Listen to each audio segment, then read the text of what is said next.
Hey Carly, this is Aunt Debbie. This is not for picky kids who are going to spill the chili beans. The first thing that I wanted to show you is that we use ground lizard tail here, okay? And you have to have 2 of them because you didn't want to wait for everything. You've already cooked it. See? Oh, look at that.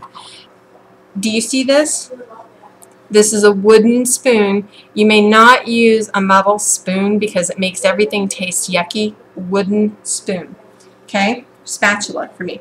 So you just ground it all up, you know. And you have to make all the spices because lizards don't have a lot of spice, so you've got to add some things to make it a little more flavorful. So we've got some special things that you have to have. First thing is you need to have twice ground scabs. 2 tablespoons of it. Put it in a little bowl. When you mix it up, you need your twice ground scabs. You need to have your day-old pigeon poo. You need about a teaspoon of kitty litter. And on this one here, seasoned sand. You're in Texas, you should be able to pick it up there. We also have the ground white candy cane. This is kind of important. You can only get it right around Christmas time. You got to lick off all of the red stuff from the candy canes, but then you can grind everything up and you're good. Your crushed red ants, okay? Lots of red ants. It adds a little heat to everything because, you know, red ants, spicy a little bit type thing. So you put it all together in here, mix it all up, sprinkle it in. But you have to be very careful when you sprinkle it into the pot, the little skillet. And first, I forgot to tell you, that electric skillet, you have to use an electric skillet. You cannot make this on the stove. The electric skillet actually has a lot of extra electricity in here, and so it kills the lizards to make sure that they're really dead, and you have to heat them up to a certain temperature. So, add the little spice. But when you add the spice, it's a little tricky on how to do it. You can't just dump it, because if you dump it, you're going to get like a mouthful of pigeon poo, and nobody wants a mouthful of pigeon poo. So when you take it, you got to kind of like shake it in here, make it kind of go all over. You see that, how it's doing that? Put it in a crock pot and cook in the crock pot. You do need to have a special crock pot, Carly. So I will tell you this right now, you need to make sure that your mom goes out to the store and gets the right one. But you have to have this kind of a crock pot that has, you see these little latches here? They hook on to the lid right here. Hold it on so that the lizards don't morph into anything and then kind of like come back to life and jump on out. So that's the philosophy on that one. You get everything into the crock pot. I mean, just the meat. It's just, you know, ground lizard tail with all those little yummy spices.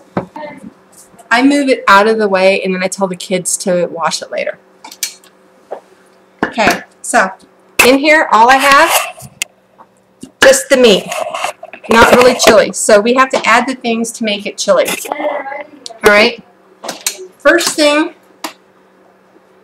there's no chili unless you make one that has lizard brains. You can get 2 16-ounce cans of lizard brains. Don't drain them. You need to make sure that all the liquid from the lizard brains are in here. See? Lizard brains.